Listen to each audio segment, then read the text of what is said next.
اعوذ باللہ من الشیطان الرجیم بسم اللہ الرحمن الرحیم اللہم رب اشرح لی صدری ویسر لی امری واحلل عقدۃ من لسانی یفقہوا قولی۔ دوستو، جیسا کہ آپ لوگ جانتے ہیں کہ ہم روزانہ کی بنیاد پر آپ کے لیے نئے نئے معلوماتی موضوعات پر ویڈیو بناتے ہیں۔ آج کا جو ہمارا موضوع ہے وہ سیدنا اسماعیل علیہ السلام کی قربانی کے متعلق ہے۔ اللہ رب العزت نے حضرت ابراہیم علیہ السلام کو حکم دیا کہ وہ سیدنا اسماعیل علیہ السلام کی قربانی کریں، اور یہ آزمائش کے طور پر تھا۔ اللہ رب العزت نے حضرت اسماعیل اور حضرت ابراہیم علیہ السلام کی اس آزمائش کو پورا کیا اور انہیں بلند مرتبہ عطا فرمایا۔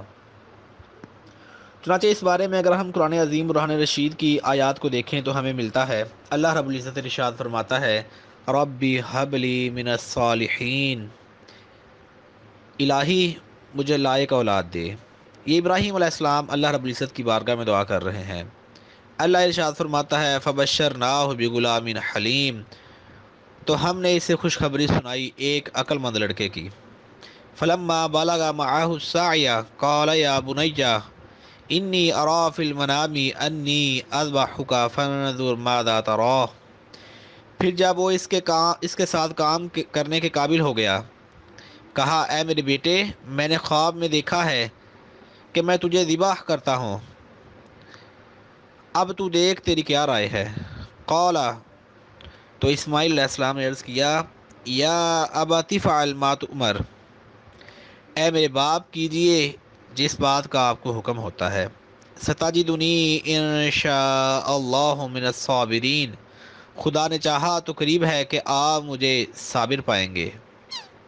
فلما اسلما وتلہ للجبین، تو جب ان دونوں نے ہمارے حکم پر گردن رکھی اور باپ نے بیٹے کو ماتھے کے بل لٹایا،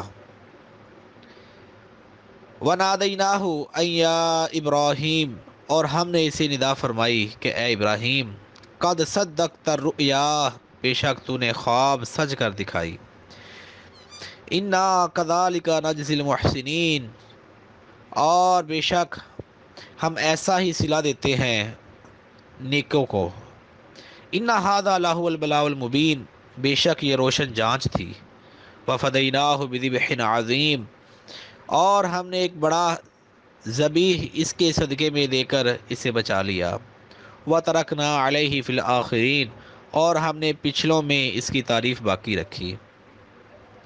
سلام علی ابراہیم، سلام ہو ابراہیم علیہ السلام پر، کذالک نجزی المحسنین، ہم ایسا ہی صلہ دیتے ہیں نیکوں کو، انہ من عبادنا المؤمنین، بے شک وہ ہمارے اعلیٰ درجے کے کامل الایمان بندوں میں سے ہے، وبشرناہ باسحاق نبیا من الصالحین، اور ہم نے اسے خوشخبری دی اسحاق کی کہ غیب کی خبر بتانے والا ہمارے قرب خاص کے سزاواروں میں،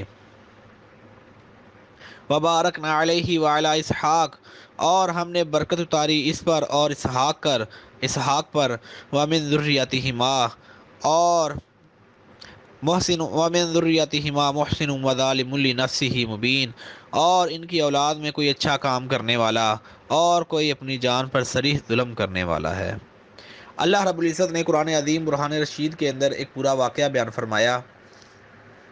اس کو بیان فرمانے کے بعد اگر ہم ان آیات کی تفصیل کی طرف جاتے ہیں تو ہمیں معلوم ہوتا ہے کہ ان آیات میں اللہ رب العزت نے اپنے خلیل ابراہیم علیہ السلام کا ذکر فرمایا ہے کہ جب انہوں نے اپنی قوم کو خیر بات کہا تو اللہ تعالیٰ سے دعا کی کہ وہ انہیں نیک بخت بچہ عطا فرمائے۔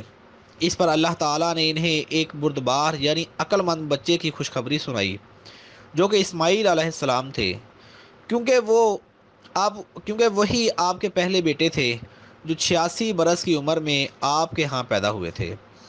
نیز اس مسئلہ میں تمام مذاہب متفق ہیں کہ اسماعیل علیہ السلام ہی آپ کے پہلے بیٹے تھے۔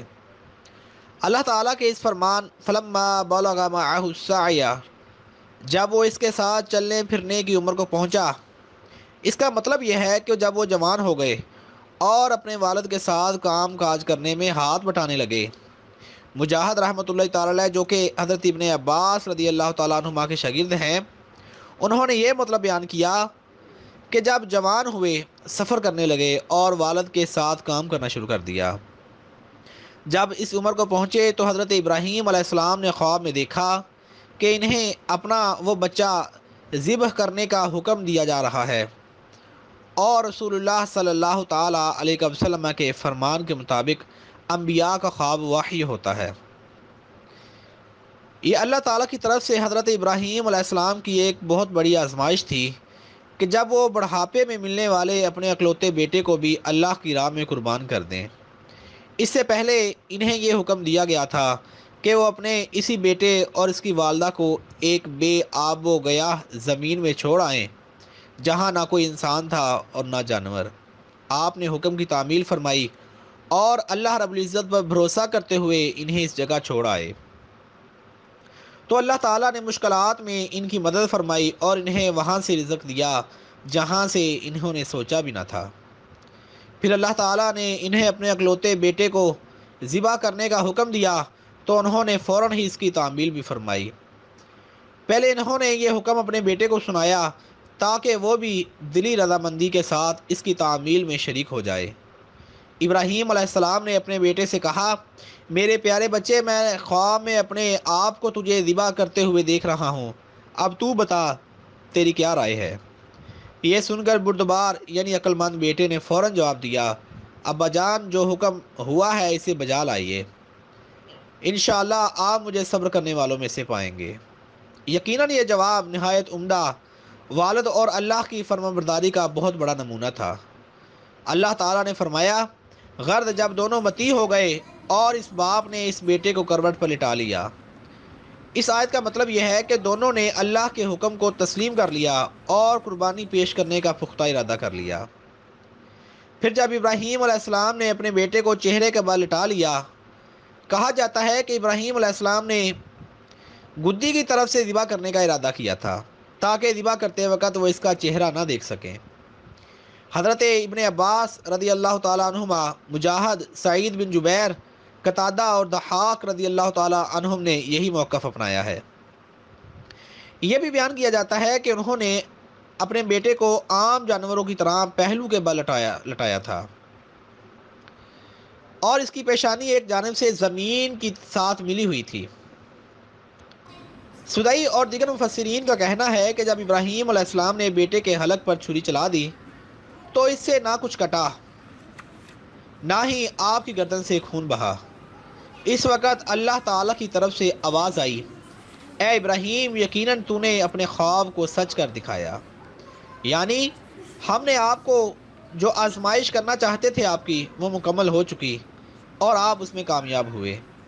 آپ کی اطاعت اور اللہ کے حکم کی تعمیل ظاہر ہو چکی، جیسے آپ نے خود کو آگ میں پھینک دیا تھا اور بے دریغ اپنا مال مہمانوں پر خرچ کر دیا تھا۔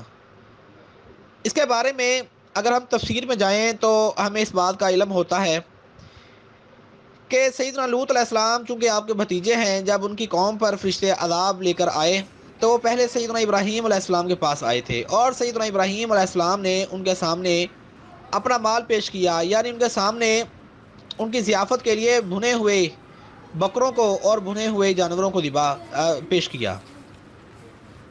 اسی کو ارشاد فرمایا کہ بے دریغ اپنا مال مہمانوں پر خرچ کر دیا، اسی طرح تیرے بیٹے نے بھی خود کو قربانی کے لیے پیش کر دیا۔ اسی لیے اللہ تعالیٰ نے اس کے بارے میں ارشاد فرمایا، ان ھذا لھو البلاء المبین، یعنی یہ کھلا امتحان تھا، اور فرمایا ہم نے ایک بڑا ذبیح اس کے فدیے میں دے دیا۔ جمہور علماء کا کہنا ہے کہ وہ جانور سفید رنگ کا، بڑی آنکھوں والا اور سینگوں والا مینڈا تھا۔ اس جانور کے متعلق دیگر مختلف اقوال بھی منقول ہیں، مثلا وہ 40 برس تک جنت میں چرتا رہا اور سبیر نامی پہاڑ سے نمودار ہوا۔ اس کی اونٹ سرخ تھی اور وہ پہاڑی بکرا تھا۔ یہ بھی کہا گیا ہے کہ وہ وہی جانور تھا جس کی قربانی آدم علیہ السلام کے بیٹے حابیل نے کی تھی اور وہ قبول ہوئی تھی، وغیرہ وغیرہ۔ اگر آپ اس بارے میں جاننا چاہتے ہیں کہ سیدنا آدم علیہ السلام کے بیٹے نے قربانی کے لیے جو جانور دیا تھا وہ کیسا تھا یا اس کے پیچھے کیا ہسٹری تھی، تو آپ ڈسکرپشن میں ہمارا لنک دیکھ سکتے ہیں۔ ہم ڈسکرپشن میں آپ کو لنک دے دیں گے، وہاں سے آپ مکمل اس کی معلومات لے سکتے ہیں۔ اگر ہم تمام اقوال کی جانچ پڑتال کریں تو ہمیں معلوم ہوتا ہے کہ ان میں سے اکثر اسرائیلیات سے ماخوذ ہیں، یعنی اپنی طرف سے گھڑی گئی ہیں۔ لہذا قرآن کی اتنی بات ہی کافی ہے کہ وہ ایک عظیم ذبیحہ تھا، اور حدیث میں آیا ہے کہ وہ مینڈا تھا۔ ہمارے لیے اتنا ہی کافی ہے۔ پھر اس کے بعد اگلی بحث جو علماء میں مشہور ہے وہ یہ ہے کہ وہ ذبیح کون تھی۔ اس میں علماء کا اختلاف ہوا۔ بعض علماء کا یہ کہنا ہے کہ وہ سیدنا اسحاق علیہ السلام کے بارے میں اللہ رب العزت نے سارے معاملات کو ارشاد فرمایا، لیکن اکثر علماء کا یہی موقف ہے، اور جمہور علماء کا اور ہمارا یہی موقف ہے اہل سنت کا، کہ وہ سیدنا اسماعیل علیہ السلام تھے، کیونکہ سیدنا اسماعیل علیہ السلام کے بعد اللہ رب العزت نے آپ کو سیدنا اسحاق، دعا ہے کہ سیدنا ابراہیم علیہ السلام اور سیدنا اسماعیل علیہ السلام کے رستے پر چلنے کی توفیق عطا فرمائے، اور آپ دونوں کے امام سید الانبیاء صلی اللہ تعالیٰ علیہ وسلم کی معیت میں ہمیں جنت میں داخلہ نصیب فرمائے۔ آمین بجاہ سید العالمین صلی اللہ تعالیٰ علیہ وسلم۔